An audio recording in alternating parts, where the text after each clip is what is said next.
നമ്മുടെ ശരീരത്തിന് ആവശ്യമായിട്ടുള്ള ധാരാളം വൈറ്റമിൻസും മിനറൽസും ഇതിൽ അടങ്ങിയിട്ടുള്ളത് കൊണ്ട് തന്നെ നമ്മുടെ രോഗപ്രതിരോധ ശേഷി വർദ്ധിപ്പിക്കാനും പലതരത്തിലുള്ള രോഗങ്ങളിൽ നിന്ന് നമ്മുടെ ശരീരത്തെ രക്ഷിക്കാനും സഹായിക്കുന്ന ഒന്നാണ് പിസ്ത. അതുപോലെ വിദ്യാർത്ഥികൾക്ക് വളരെ പ്രധാനപ്പെട്ട ഒന്നാണ് ഏകാഗ്രതയും ബുദ്ധിശക്തിയും ഓർമ്മശക്തിയും വർദ്ധിപ്പിക്കാൻ സഹായിക്കുന്ന ഒന്നാണ് തലച്ചോറിന്റെ പ്രവർത്തനം സുഗമമാക്കാനും അത് കുറച്ചുകൂടെ ഉന്മേഷത്തോടുകൂടി കാര്യങ്ങളൊക്കെ ചെയ്യാനും ഒക്കെ സഹായിക്കുന്ന ഒന്നാണ് ഇത്.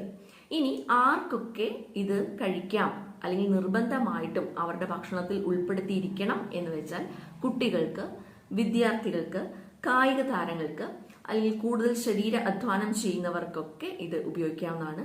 ശരീരഭാരം കുറയ്ക്കാൻ ആഗ്രഹിക്കുന്നവർക്ക്, രക്തക്കുറവുള്ളവർക്ക്, പ്രമേഹ രോഗികൾക്ക് അത് നിയന്ത്രിതമായ അളവിൽ കഴിക്കണം, പക്ഷെ അവർക്കും ഇത് കഴിക്കാവുന്നതാണ്.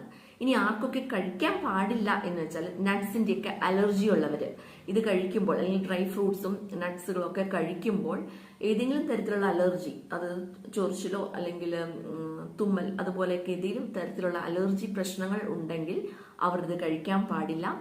അതുപോലെ ഗുരുതരമായ വൃക്കരോഗങ്ങളുള്ളവർ, അതായത് പൊട്ടാസ്യത്തിന്റെ അളവ് കുറയ്ക്കണം എന്ന് ഡോക്ടർമാർ നിയന്ത്രിച്ചിട്ടുള്ള രോഗികളും ഇത് അമിതമായിട്ട് അല്ലെങ്കിൽ ഇതിന് കഴിക്കുമ്പോൾ ശ്രദ്ധിക്കേണ്ടതാണ്. ഇനി അമിതമായി കഴിച്ചാൽ നമ്മുടെ ശരീരത്തിനുണ്ടാകുന്ന ആരോഗ്യ പ്രശ്നങ്ങൾ എന്തെല്ലാമാണ് എന്ന് നോക്കാം. ഇത് കലോറി കൂടിയ ഒരു ഡ്രൈ ഫ്രൂട്ട് ആയതുകൊണ്ട് നമുക്ക് ശരീരഭാരം വർദ്ധിക്കാൻ സാധ്യതയുണ്ട്. അതുപോലെ ദഹന പ്രശ്നങ്ങൾ ഉണ്ടാകാൻ സാധ്യതയുണ്ട്. അമിതമായിട്ട് കഴിച്ചാൽ വയറുവേദന, വയറിളക്കം, അതുപോലെ ഗ്യാസിന്റെ പ്രശ്നങ്ങളൊക്കെ ആയിട്ട് ബുദ്ധിമുട്ടുള്ളവർ, ദഹനശേഷി വളരെ കുറവുള്ളവരും ഇത് അമിതമായിട്ട് കഴിക്കാൻ പാടില്ല.